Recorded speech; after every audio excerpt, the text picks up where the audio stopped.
Hey guys, welcome to yet another episode of Beyond the Codes with Jeff.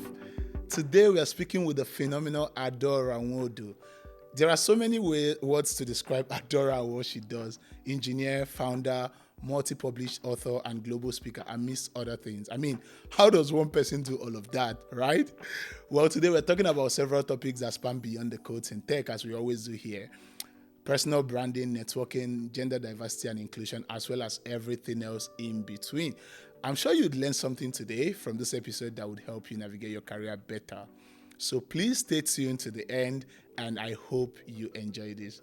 Hi, my name is Jeff Uche, and I'm a seasoned technology leader with years of experience crafting digital products and leading technology teams. I'm super excited to welcome you to this episode of Beyond the Codes with Jeff, where I have conversations with other amazing technology leaders. Please like, subscribe, and share this content with others so that they can learn as well. It definitely will be worth their time.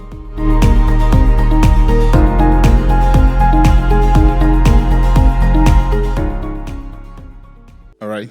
Hi, Adora. How are you doing today? Hi, I'm doing well. Welcome to Beyond the Codes with Jeff. Okay, thank you. So how's it been? My day has been okay. Very eventful. Yeah, I think I'm just going to stop there so that I don't talk too much. My day has been good. What's an average day like for you?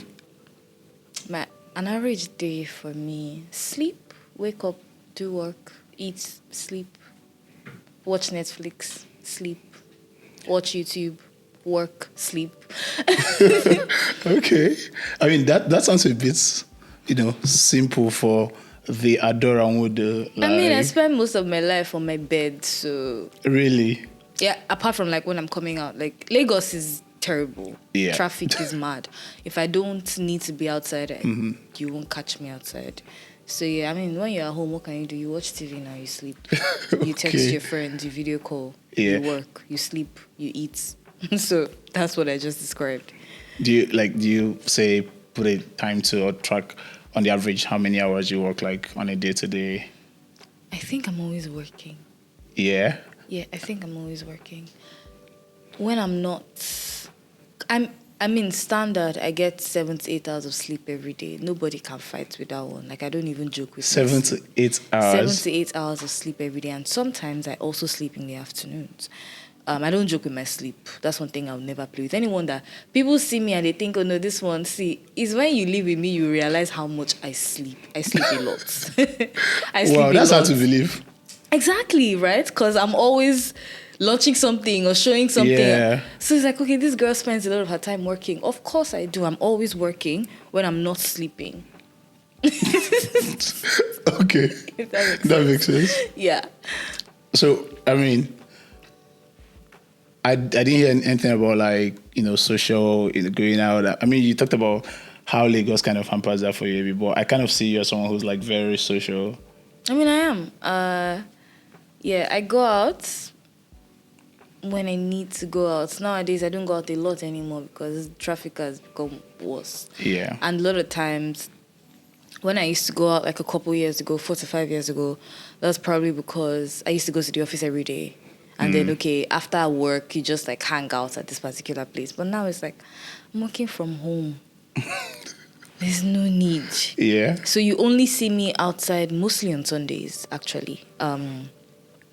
Most times on Sundays, because Saturdays still have traffic. So if on Saturday I'm not coming out for someone's event, maybe someone's wedding or a beach thing hosted by somebody else, and they chose a Saturday. Hosted by somebody else. If I'm coming out because I want to go out, it's on a Sunday. Another thing that I do is most times when I have to go out, I would leave my house because I live on the mainland. That's another stressful thing. So I'd leave my house, pack a weekend bag, and just be on the island throughout the entire weekend because I'm not about to put myself through that stress that is traffic. So I've just created a system around my life, my social life as well, and it works for me really. If I need to make an appearance, you definitely see me there, but I'm only where I should be, if that makes sense. Yeah. So.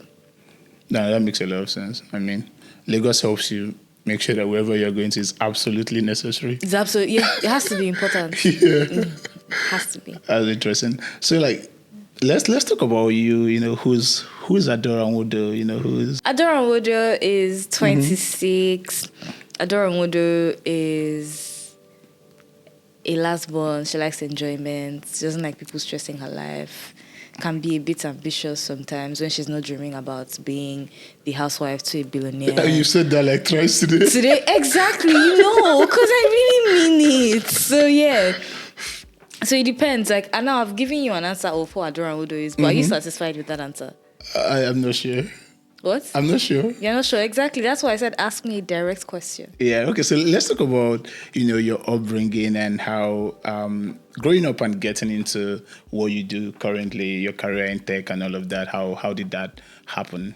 Growing up, I grew up with strict parents. And to be honest, I'm happy that they were, because I don't know, that taught me how to create a system, create a structure around my life.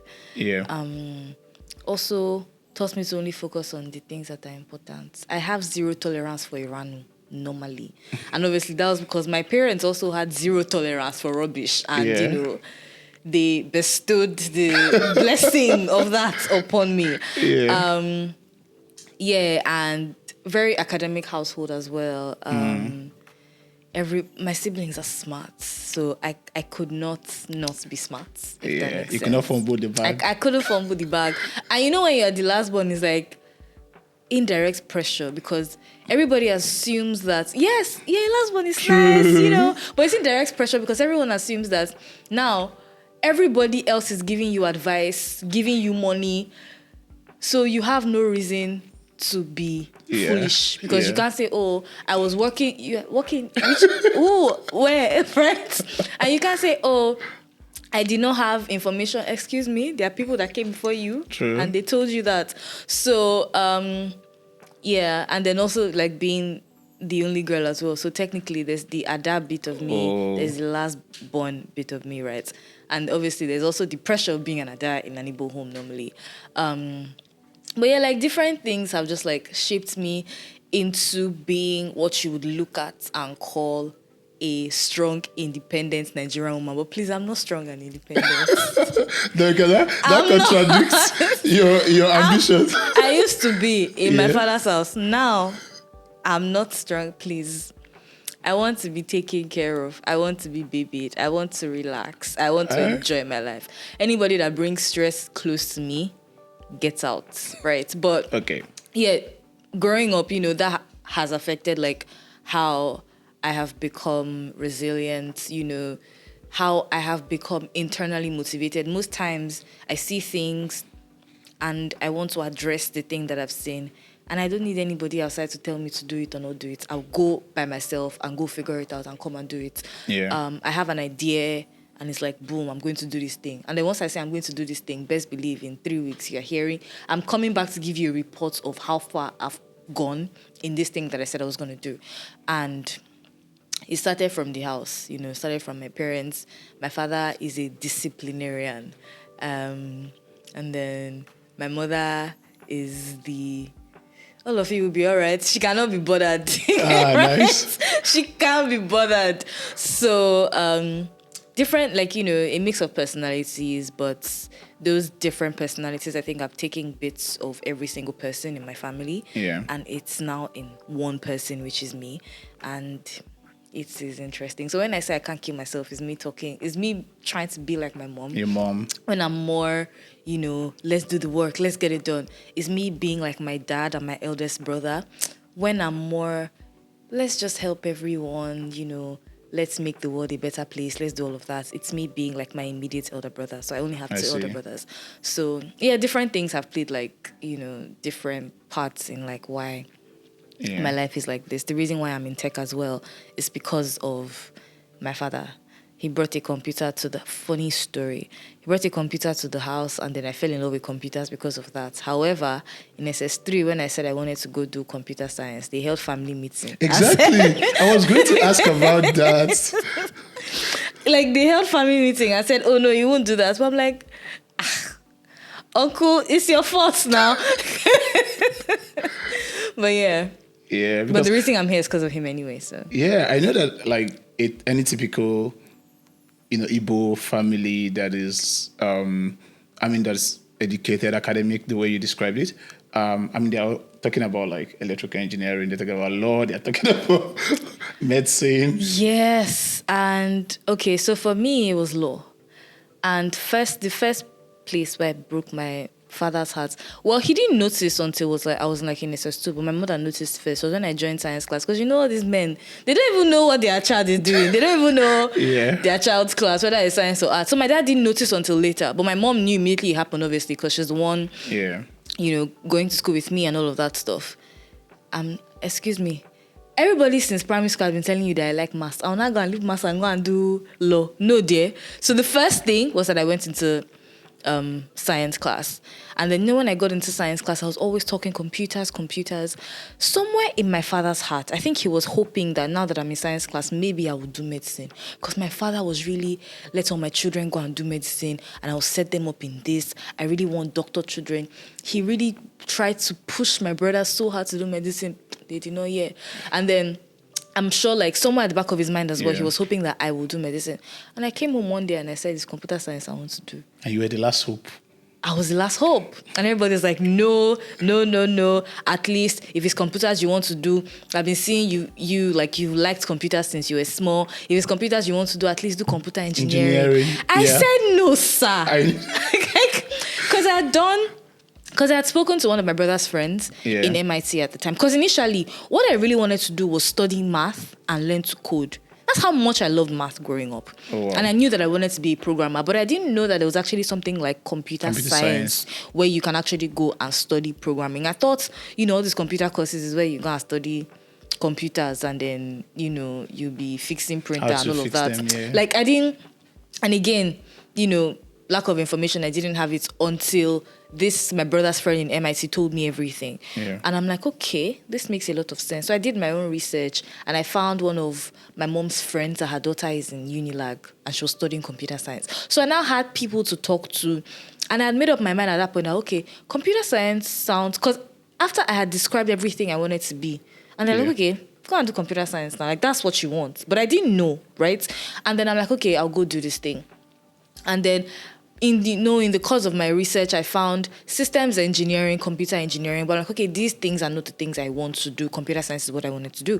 But when my dad now came again and said, do computer, I'm like, no, computer engineering is hardware, sir.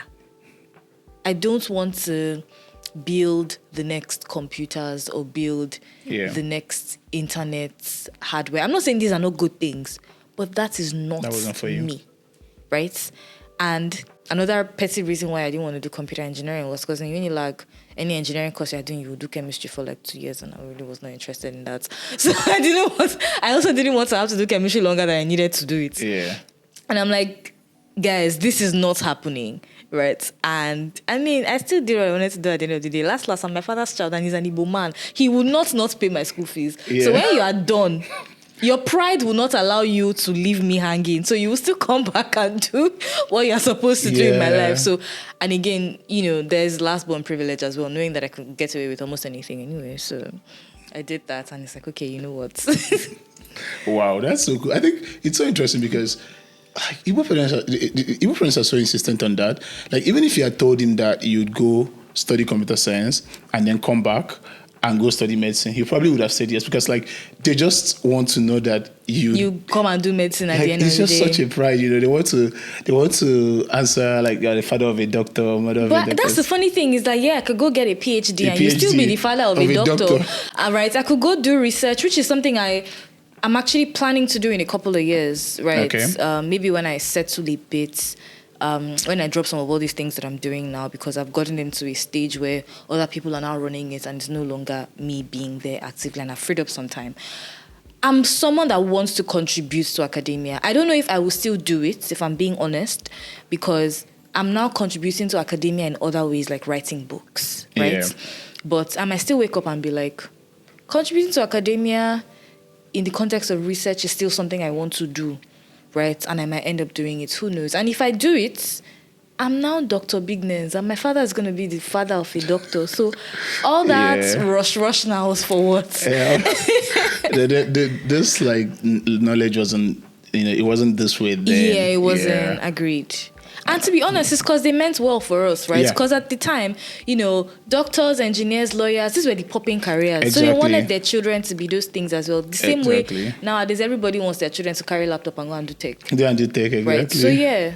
That's Don't very blame them, true. to be honest. It's very, very, very true. So I think the one thing you've done successfully over the years is build a strong personal brand. I don't know, did that happen intentionally or accidentally? It happened. So I think I would say accidentally. Okay. Although I almost said intentionally, because the intentionality came later. Right. So initially, when I was doing some things that I was doing, I didn't even know what I was doing. It was this time when I realized what I was doing that I now started being more intentional about those things, so that the persona is in the way that I want it to be. The brand is exactly in the way that I want it to be. Yeah. Right. And people are not looking at me and thinking, I'm a tech personality that does something when I'm a tech personality that does something else. Right. That makes sense. So initially, the reason I started public speaking was just because I wanted to get myself very familiar with speaking to strangers. That was the reason. I did not, because in terms of giving back, I was already writing. So that's fine, right? But I was writing articles already in tech and all of that.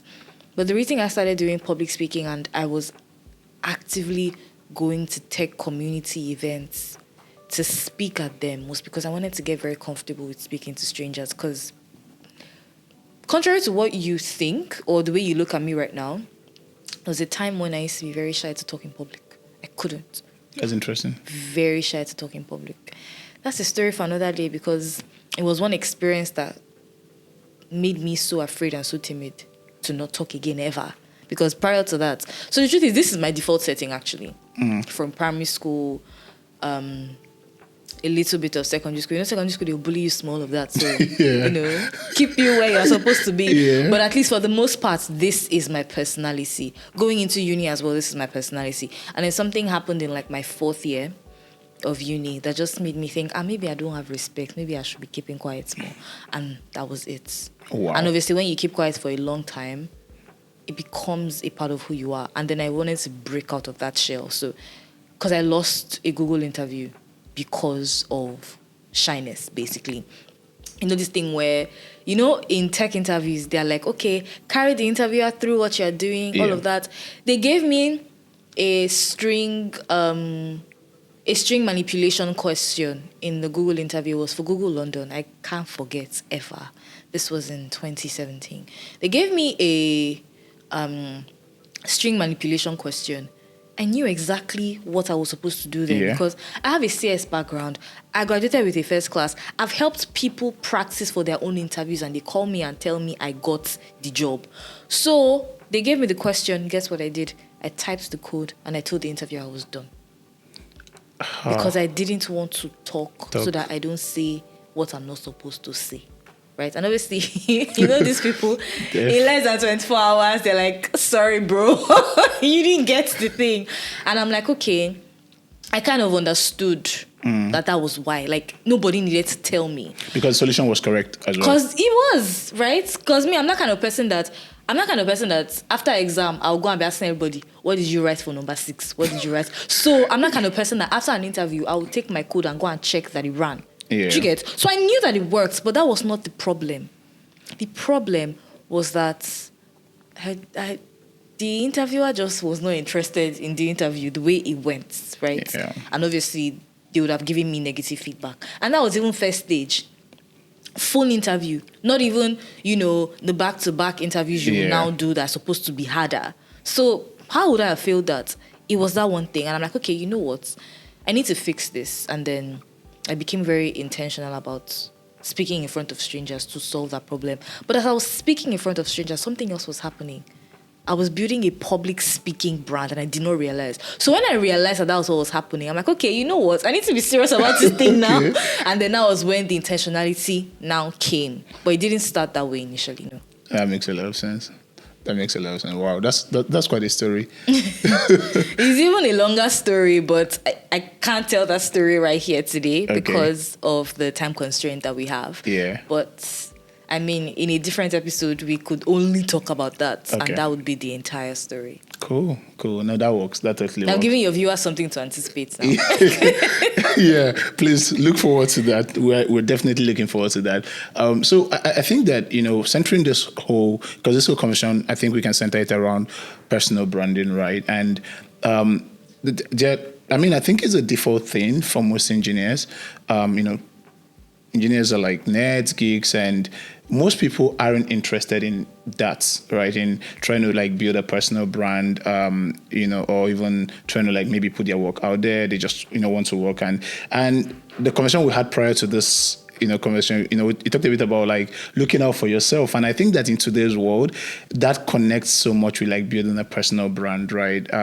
How has building a personal brand given you like a lot more confidence in how you approach jobs, interviews, and things like that? I actually disagree with the whole building a personal brand thing giving you an edge, if I'm being very honest. I don't agree with it. How has it made me more confident in applying for jobs or whatever? My personal brand has no delta on my confidence. It does not add or take away from it. Really? I've always been like this. I don't like what I hate. I always speak my mind. Like, this person you see is this person with or without the brand, right?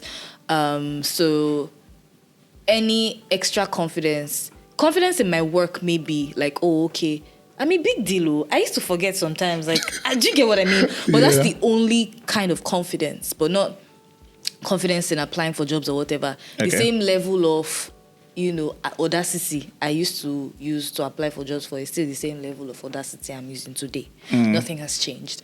But for me, I think the most important thing that I feel people should focus on is building viable networks as opposed to personal branding. Because now, because of this personal branding thing, a lot of people are trying to, if you like, drag me, I don't care, I'll drag you back. A lot of people are trying to become social media influencers so that they can be popular, so that they can chase the numbers, as opposed to actually creating value and then attracting people to them. They're chasing rubbish, right? So that the followers come and they're influencers and that's their brand. And it's because of, conversations like this, right? Where we tell people that personal branding is what they should go do. And we don't give them enough information as to how they can do it or why they should do it or if it's even time for them to do it. That makes sense. And then people just go and start building brand. And then you see, like, I've seen a lot of tech influencers these days on social media, and I'm always lost. It's like, you are a tech influencer. How? I don't know if you get what I mean. Like, I don't have words, really. Do you get what I mean? So what do you question when you see that? Is it like authenticity? I see. Right? Value. It's like, okay, what are you actually doing? What are you building? What have you done? What impact are you making? Because for a lot of people, it's just like, random tech jokes here and there. You trend once in a while, it gets you 1,000 followers. Then the next day you post like a random thread of something, you want to get started in tech, learn HTML first, learn CSS next, learn JavaScript tomorrow. And the next thing, 300 new people follow you. Over time, you're amassing followers. And the next thing, you're 10K plus, right? Bio has changed. I don't want to say something here because I'm not trying to belittle people that are doing that as a genuine career, so I wouldn't say that. But that's a trend. Yeah. And for me, it's like, why this? Right? Because now people are chasing the visibility. And chasing the perception of doing the work as opposed to the actual work itself. That makes sense. Right? And so that's why I would say build networks first. Build your knowledge as well, build your capacity, create value, build networks. That brand, if you are a genuine person, right, that brand will show up. It would happen naturally. It will happen naturally because you'll be creating value, you'll be attracting things to yourself. Sometimes you might not even know what you're doing when you start to do it initially. I don't think that all these top tech CEOs in big companies that have become brands today were doing Iranu on whatever version of social media existed before they grew up to those ranks. Do you get what I mean? I see. People created value, and now they've become global names. You can't have some conversations and mention, some things without mentioning their names, right? So branding is great. I'm not here saying, oh, don't build a brand, whatever. I would sound like a hypocrite because I have a personal brand. I have different brands that I have built. Yeah. My brand, other, things that I have created as well that are brands. Yeah. So I wouldn't come and tell you, oh, don't brand yourself or don't build a personal brand or don't do any, things like that. Because it's giving hypocrisy if I'm being honest. That makes sense. But just make sure that you are chasing what is important while you're doing it. Right? Don't go for the container without the content kind of thing. Thank you. Exactly. Yeah. No, that's really important. So you talked about networking, building the network rather and all of that. So are there very practical ways you'd say people can, let's say people in this ecosystem, I think we can focus on narrow it down to an ecosystem. How can they do this, today? A network is like a relationship. Yeah. Your networks are like relationships, whatever you want. They might not be your friends, they might not be your romantic partner or whatever, they might not be your siblings, but that's another kind of relationship, right? And with any relationship, first of all, there's an initiation. Someone needs to initiate whatever it is that's going to happen. And there are constant follow-ups, right? And there's value exchange, right? So initiation could be that, you meet someone at an event or random on social media after, randomly interacting with, their tweets back and forth, engaging them. Yeah. And then you send a message, right? And then both of you start to talk. I think it's weird to send a message and the first thing you're telling someone is be my mentor. They might not respond to that message. However, if you're coming from a place of just follow up from maybe the conversation that was happening on the timeline, maybe, I had this question about XYZ. Or even a joke, Seth, and you just forward it and be like, Lima, something, I don't know, something. However, whatever the context is, right? An initiation, multiple follow-ups. Sometimes someone should post something, comment congratulations. Yeah. If it's something so big, send them a DM with the post. Oh, I saw you did this, congratulations, super happy for you, blah, blah, blah. Yeah. Right? Different follow-ups, right? And then exchange of value as well, right? There's this person, Isaac Zara. I don't know if you know the guy. He's a designer. He's on tech Twitter as well, design Twitter. And he used exchange of value to get into the community of big US tech people.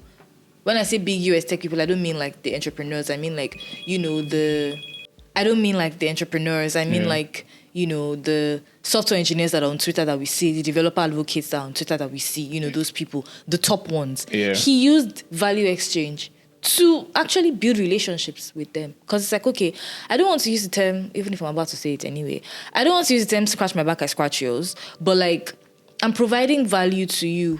There should be an exchange. Exchange of value, it should not be a parasitic relationship at the end of the day. Yeah. And then obviously from there, once in a while you can ask for advice from these people. Once in a while you could even host a mixer thing and then invite some people over, invite that person over. Or if people are hosting mixer, go. Don't sit at your house. It's true. What if you're not invited?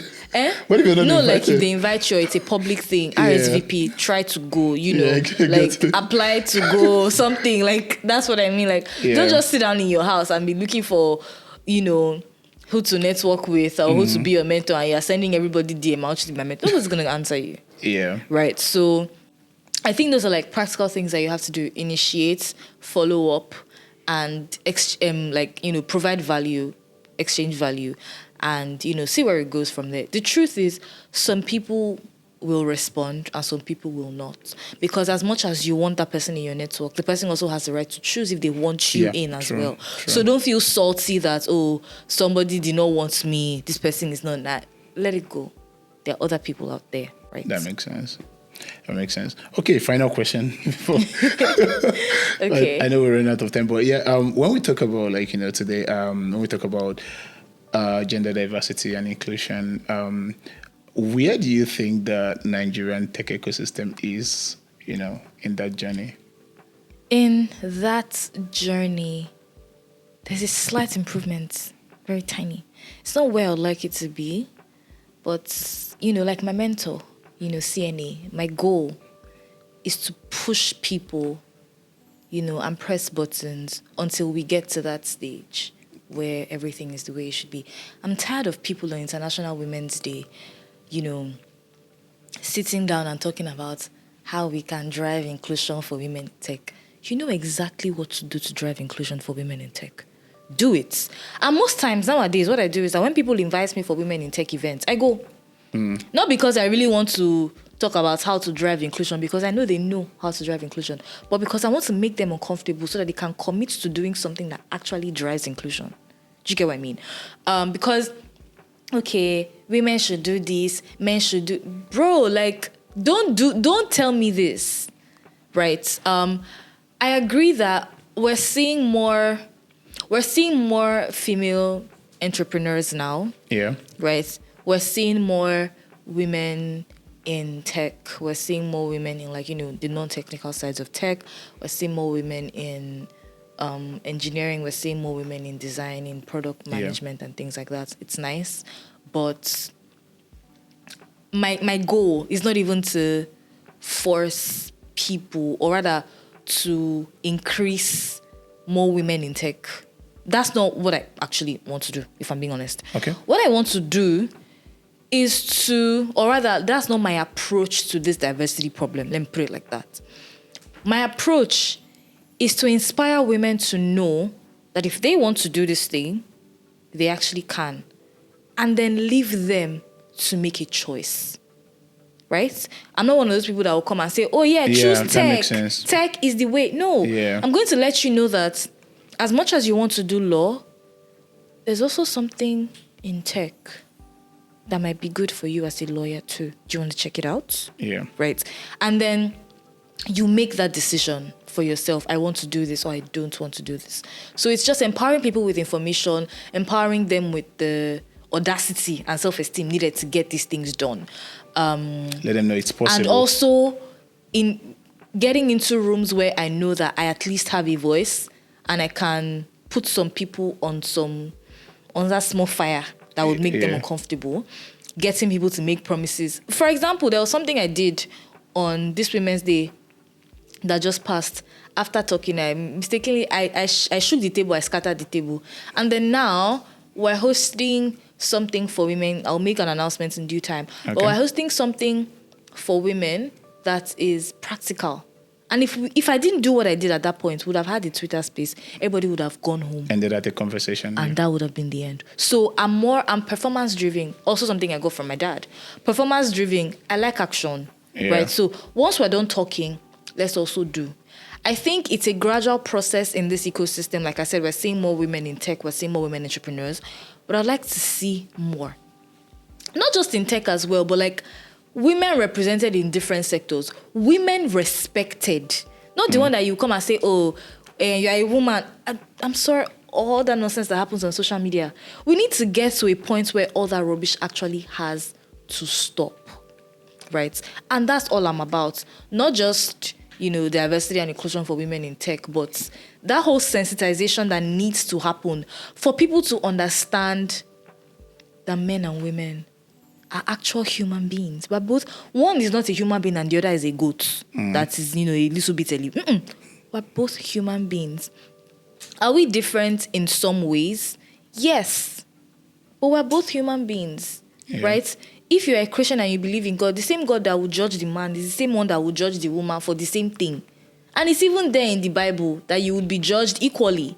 Yeah. Do you get what I mean? So we're both human beings. So getting to that point when everyone understands that and just applies common sense when they're interacting with men and women and, are more empathetic. Because even if we're human beings, we're still different, The struggles we face are different from the struggles that you face and things like that. So getting to that point where people actually understand these things and are respectful, provide opportunities for everyone, are not trying to put people down for very unnecessary things, are not making silly comments on social media about, the female gender and things like that. That's what I'm interested in, and that's the point I want to get to. No, that's really solid. That's really solid. I mean, we could go on, but because of time, so that you can come back for another episode. So we just, okay. I want to push the time. But yeah, do you want to talk about Nexus Skill a bit, like what you're doing? Congrats on the launch. Thank you. So yeah, I just woke up one day and really got tired about the fact that plenty of people, like you see one person, they have certificates from Coursera, they have done one with Udacity, they've done different things. And then because this thing with tech people, I don't know why they think I'm an employer because I'm a brand. They'll be sending me their CV every day. And it's like, as much as there's some people that I have, tried to plug into opportunities, but how many? Yeah. Right. So I'm like, okay, I need to fix this problem. At least I need to try. Let's know that we tried and we failed, but I'm going to try. That's one thing about life. It's like the day you stop learning is the day you start dying. I'm going to try. True. And I'm going to make some mistakes and I'm going to learn from it and make the process better, or wake up and say we're not doing it again. Either way, but I'm going to try. So I'm like, okay, you know what? We're going to fix this problem for people. I'm going to partner with different organizations that provide opportunities for people. Job opportunities, internship opportunities, other kind of collaboration opportunities like, open source collaborations and things like that. One side. Then on a larger scale, for the people that we're not able to provide opportunities for, because these opportunities are not many, one thing we can do is set up multiple projects. Like, because it's a community at the end of the day, we have needs, right? So within the community, we can set up projects that are live projects that people will use, projects that can become portfolio projects. Portfolio project, that makes sense. That they can add to their resumes as well, right? And also set them up in, all these soft skills trainings, interview trainings, CV revamp trainings and things like that. So that even if we can't get you the job, we can at least make you a bit more hireable. So that's the focus for me. It's like getting people jobs or creating opportunities that help them get jobs. But yeah, that's one. Because many people, many NGOs, many organizations exist to teach people digital skills. But it's like, okay, you've taught them those skills, now they're left hanging. So that's something that I found. That's an interesting challenge that I, said I wanted to do something about. So let's see how it goes so far. But that's what Nexus Skill is, and that's where we are right now. Cool. I like that. So how do people get in? It's a Slack community, so apply to join. Okay. Somebody would review the application and add you in a couple hours or a couple days. Is there a website? Yeah, nexusskill.org. Nexusskill.org.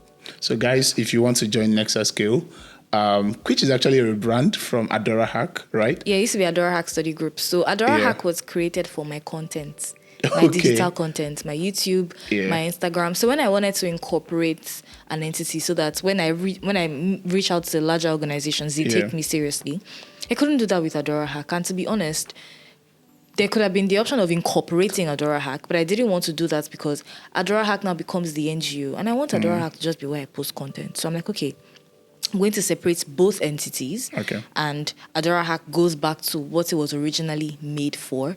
And then the study group, the community part of Adora Hack, becomes Nexus Skill. And then I add other programs to it. So that's what we did. So we rebranded the study group, which is the community, to Nexus Skill study groups. And then we added 3 more programs, and that was it. That's clearer. So Adora Hack is still alive and well? Adora Hack is still alive and well, but for what it was originally intended for. So if you go on YouTube, you go on Seller, you go on Instagram, you see me there. Creating video content or courses or writing books or whatever. And, distributing them through Adora Hack. But that's all Adora Hack is for. Just my digital creations. Great. So guys, if you're interested in any of this, check out Nexus Skill, nexusskill.org. Yes. Okay. Our Adora Hack on YouTube or Seller or Instagram. On Instagram, yeah. Great. Thank you so much for joining us. Thank you so much for this having has been wonderful. I mean, we didn't have enough time. We are looking forward to another episode. No problem. Just let this one air first. We can have the conversation after. Sure. Yeah. But if you'd like to see another episode, I don't know, leave a comment, reach out, however you want to reach out to, Yeah. Jeff, that do that so that we know. And Yeah, then, guys, we can host please another leave a one. comment, and maybe the questions you want to ask Adora, you want us to ask her, you can also leave a comment. No personal questions. All this, are you single? Don't be asking me that. That's not why we're here. Has she found the billionaire? All right, thank you so much. This has been great. Thank you, guys, and stay tuned for more episodes of Beyond the Codes with Jeff. Bye for now. Bye.